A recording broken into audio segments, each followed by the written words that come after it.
Hi, I'm Brian Lord, president of Premier Speakers Bureau and your host for this free Virtual Friday event. Our guest today is a Wall Street Journal bestseller of fearless leadership. She's the first female F-14 Tomcat fighter pilot in the U.S. Navy. Her speech and book just coming out now is Span of Control. Ladies and gentlemen, let's welcome Carey Lohrenz as our speaker here for free Virtual Friday. Brian, I'm so excited to be here today. Thanks for having me. Well, thank you for coming on. So our first question, obviously, there's a lot of different meanings for this. What to you is span of control? So for me, span of control, I know a lot of people think of it in business terms of like an org chart of who manages what. But for me, it goes much further than that. It's the idea that you have to understand what actually is within your span of control. And when you know that, it will help you not only survive, but hopefully recalibrate, and even thrive moving forward in the future. So you're very intentional about understanding what that most important work is, focusing on those most important things, and operating from the perspective, understanding that everything else is just a distraction. With this, why do you think it is so important? I mean, I think it's always been important to figure out what you can control, what you can't control. Why do you think it's so important right now? Well, I think I can reflect back from my time even flying fighters, and, you are not going to find a carrier-based fighter pilot, somebody who has landed on and off of aircraft carriers that has not had their night in the barrel, has not had a time where they've become just wrapped and drenched in sweat, where they have a pit in their stomach and they wonder if tonight's going to be the night they're not going to make it. But all of us, fighter pilots included, high performers included, have to figure out if we want to be successful, we have to figure out in the moment, again, in times of uncertainty, in times of overwhelm, how can we actually focus on that most important work? How do we identify that? How do we overcome task saturation? And these are actually learned skills. It's not something that somebody else is just more blessed with the capability. It's certainly, I know in the military and from where I came from, there were probably millions of hours of research, of study, of training, so that when you're in those times of overwhelm, when you're struggling to find that path forward, that you're able to do that successfully, that not only you can get to the other side, but as importantly, you're able to bring people with you. So I know certainly you've probably been working with clients in the last 14 months that might even be at the point of breaking, that they don't know how to keep going forward when we are in a really uncertain time. So if there's a way, if there's a tool set, if there are some tips or techniques that I can share that can help people get through that to achieve what they want to do and what's possible for them, then boy, I'm super excited to do that. I mean, I was lucky, right? I was able to crack the code as well as fumble on the other side of it again when I had 4 kids under 7 and was trying to run a business and pushed myself past my own physical limit, that I figured out what that path forward and out of that was going to be. So I was grateful for that lesson learned. Wouldn't want to be there again, but hopefully people will find that helpful. Yeah, one thing I do like that you've talked about is that even once you master it in one area, from being a fighter pilot, then you need to figure it out as a mom, as a business owner, as a writer, as a different thing. How is your viewpoint of a span of control changed as you've gone through these sort of different iterations of using it? Well, that's a great question, because I can tell you that certainly it's always easy to reflect upon your experiences and your coulda, woulda, shouldas. But I can say with 100% certainty that in those periods where I fumbled, or in those periods where I've watched other people struggle and struggle to navigate what is because they become too anchored in what could have been, that I can very easily pinpoint where there was a breakdown, if you will. And what if there was one thing you could have leveraged that could have made a difference, that the roadmap is there. So it's through almost 30 years of experience, actually, of studying the mechanics of success and failure and deep diving into the research and even brain science, that this whole idea of span of control isn't just butterflies and unicorns and woo, this is going to be a sparkly little glittery saying. It's based on, the efficacy of it is actually based on lots of different bodies of research, some of my own as well. And it's proven to actually help people be successful to navigate that. So that's the piece of it. And as you do, I know I work with lots of different people. You've got the creatives, you've got the engineers, the people who need the data, they need the science behind it, or they're like, yeah, I don't know, that sounds a little fluffy to me. Here comes the motivational speaker. So I think being able to straddle both of those worlds of experience and that relevancy backed with research and science is a bit of a win-win. One of the things you talk about too is the danger of autopilot, especially when it comes to task saturation, burnout, those sorts of things. Can you expound upon that a little bit more? Yeah, the hard part about that. So many of us are probably super familiar with when we're under stress or duress, the fight or flight syndrome, right? Like we're either, or the freeze. So we're either going to go all in and attack whatever's scaring us. We freeze like a statue, or we simply run away. All of which, by the way, there should be zero shame around any of those very, very human responses, because your body's doing everything it can to protect you. However, the one thing that a lot of us have gotten dragged into a little bit, if you will, certainly I think over the last 10 years, not in the last 14 months, but in the last 10 years, that we've become very comfortable and almost complacent with, we know how things are going to go. We just start becoming very automated in our responses instead of being thoughtful or attentional. And the danger in doing the autopilot response, it can 100% be okay for a limited period of time, because it can save you. No different than flying an airplane, right? It's first thing, if anybody's hand flying an airplane and they have autopilot available and there's an emergency, you generally put it on because you want to do all the brain thinking work and let the airplane take care of itself.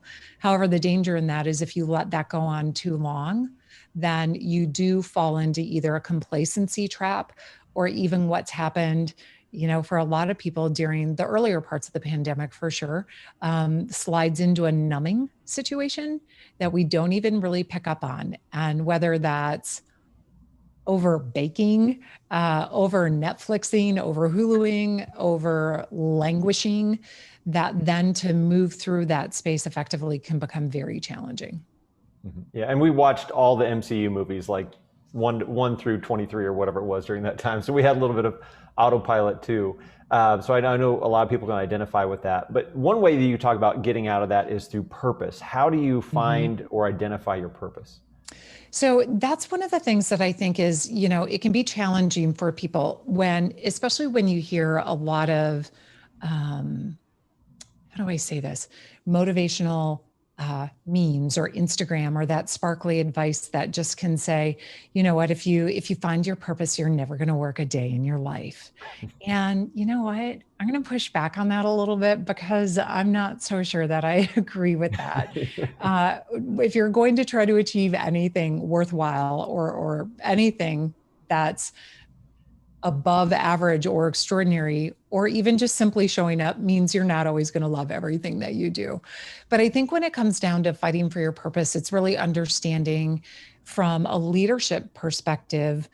If you're looking at your strategy or what's our corporate perspective, we want to make sure that we're still working in alignment with that. From an individual perspective, fighting for your purpose is also going to include, there are going to be times that you are going to have to be flexible. You are definitely going to have to try to tamp down some of the bias that you might bring to conversations or situations. So we're really going to want to work on focusing on facts over fear, which means we're going to have to stay curious. We're going to have to stay engaged, and maybe not quite as reflexive. And then also from a leadership perspective, whether you're leading just yourself, your team of maybe 5,000, whatever the case may be, it's having the ability to set your ego aside and face your failures head on. When you're able to do that, what happens is that those are all very proactive and meaningful ways to keep taking action and to keep moving forward in a directive manner. And again, back to the science piece of it, what we know to be true is that mood follows action 100%. Mm-hmm. You're a runner. You're a triathlete, you know this is true. Not always, maybe on the bad days, you're like, not in a good mood. That was a tough run. But on balance, right, mm-hmm. that mood follows action. And 100% of the time, action will conquer fear. So it's understanding, taking a second to go, okay, what am I here for? Asking some of those questions. And then just taking that one step, continuing that forward momentum. I always like to share with people, you don't have to have it all figured out to take that first step. As long as you have some good processes and simple processes in place to learn and learn quicker than maybe your competition, maybe learn quicker than the ever-changing marketplace, then you can start taking action because you are going to learn and you're going to be able to incorporate those lessons learned really, really quickly into the next day, the next cycle, et cetera. So it's understanding that, this is hard work. It's not a glittery Instagram meme, just, fight for your joy. Hashtag blessed. But it's also understanding and oh boy, my poor kids, the number of times that I've had to even remind them. And one of the things that I want anchored as well as just being good people in the depths of their soul is just to remember that although, a great attitude doesn't guarantee your success, a negative attitude kills your ability to adapt.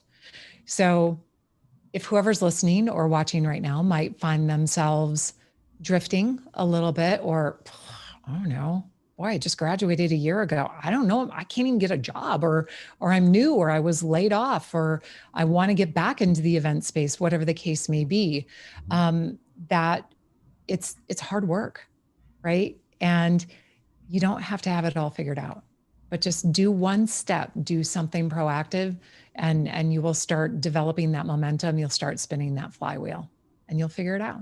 What's your action step when you're in a bad mood? Oh, for me, I am with about 99.9% success rate. If I get a workout in, I either can feel like I can solve any problem, or I at least am better than when I didn't do it. And I will share with you on the really hard days, the really down days, the days that, maybe you spend 10 hours trying to help clients troubleshoot and work to a next step or a next level, or even, I would probably, like a lot of people on the call right now, I had 4 kids all of a sudden at home doing virtual school on Zoom, fighting for bandwidth, fighting for how do I log into Google Meets, all of those things. That a rule that I've had, I don't even know when I started it, but at least 20 years ago, at least, because I can remember thinking about it one time when I was running. I have a 12-minute rule, which is a little different than Mel Robbins' 5-second rule. The math is hard, but by a lot of seconds. My 12-minute rule is that on any given day, I need to try to work out for at least 12 minutes. And why for me that works is that usually the majority of the time, even on the days that it might be 10 o'clock at night and I'm hopping on my bike, once I get to the 12-minute mark, I'm like, well, I'm here. I might as well go to 45. Right? And it works. But on the rare occasion where I am so beyond exhausted and I get to 12 minutes and 15 seconds and I'm like, nope, not today. Then at least I got 12 minutes in, right? So it doesn't break that habit chain of, well, I didn't work out yesterday. Oh, I didn't work out, 2 days ago. Oh, I didn't work out this week. But for me, again, it's that mood follows action. It's the difference that helps your brain, the physiology, it all threads together. It's not about trying to hit some unattainable dress size or anything like that. It's all about keeping my head on straight. Mhm. One thing I really like that you talk about is focusing on the good, because so many things keep coming at you. What are your tips for helping people get better at focusing on the good? Well, you know what? So that I'm glad you brought that up, because one of the things that I think is critical and right now for so many people to hear and understand, and when you think about the last 14 months specifically, it will help things make sense, is that how our brains are wired, all of our brains. We're wired to grab onto any negative information that we hear.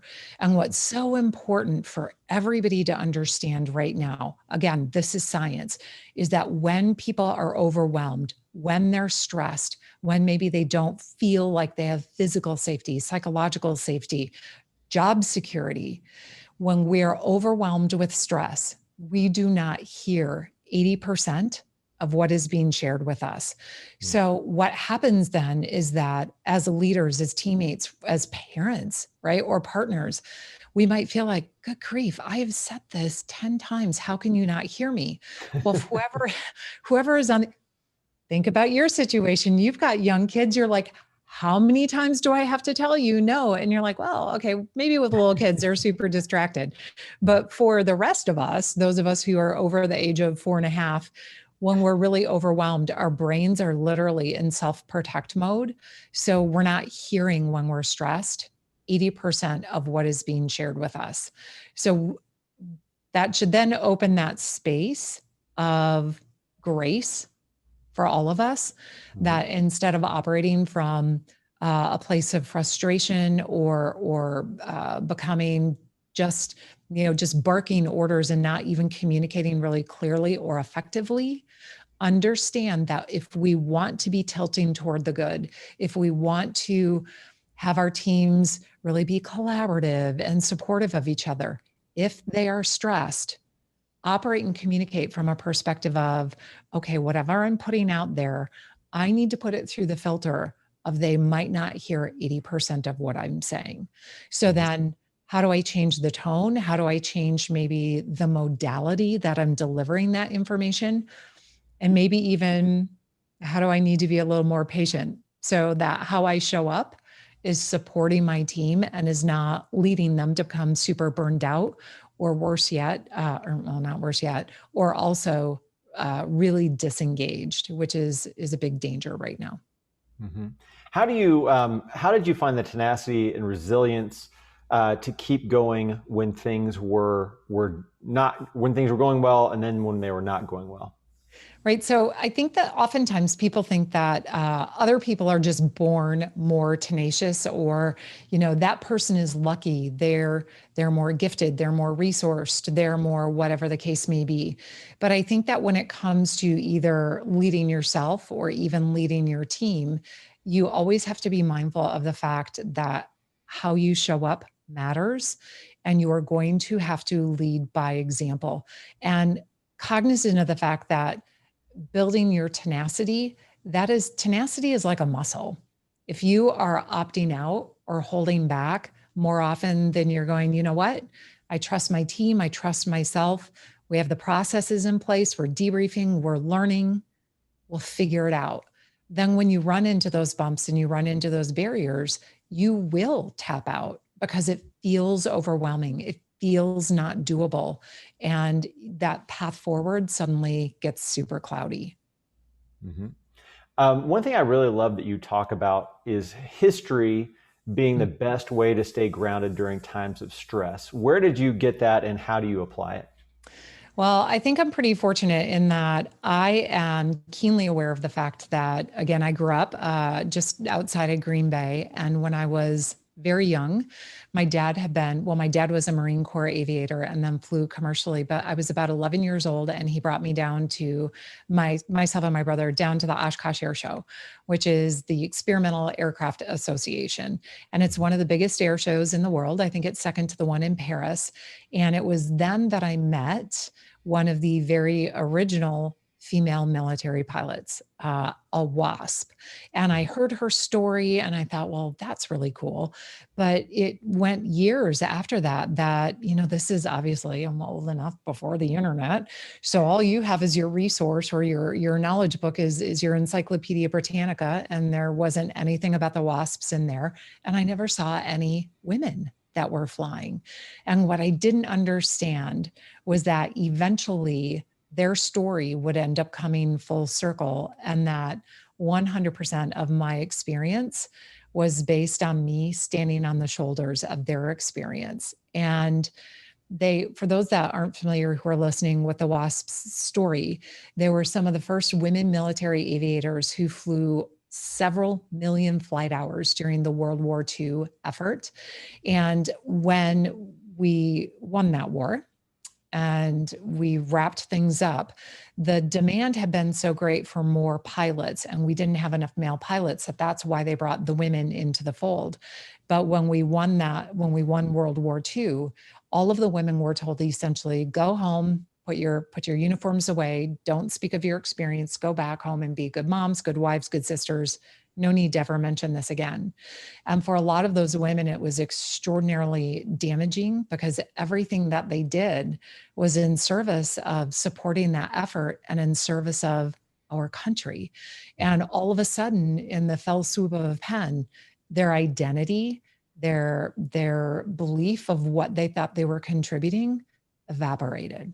And it wasn't until another 25, 30 years went by that a small contingent of those women who thought they were going to be deemed military veterans, who thought that they were going to have those benefits of healthcare, of a GI Bill, even respect, circled back. And they were like, you know what?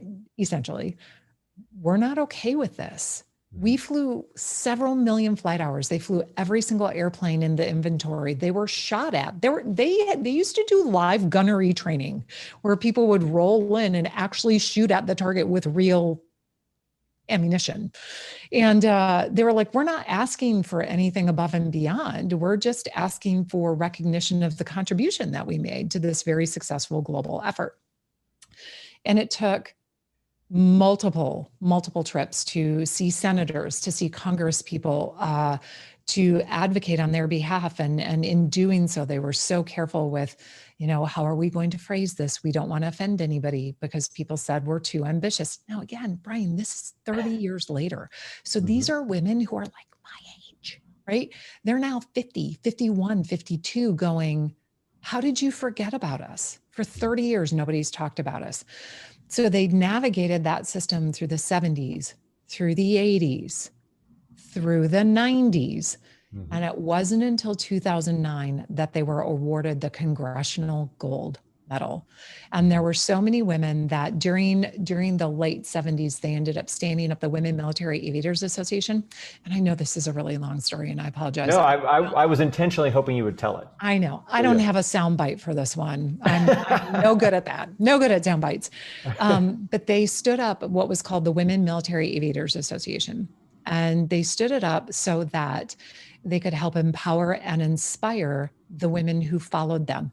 At the same time, they were simply fighting to be recognized by our country.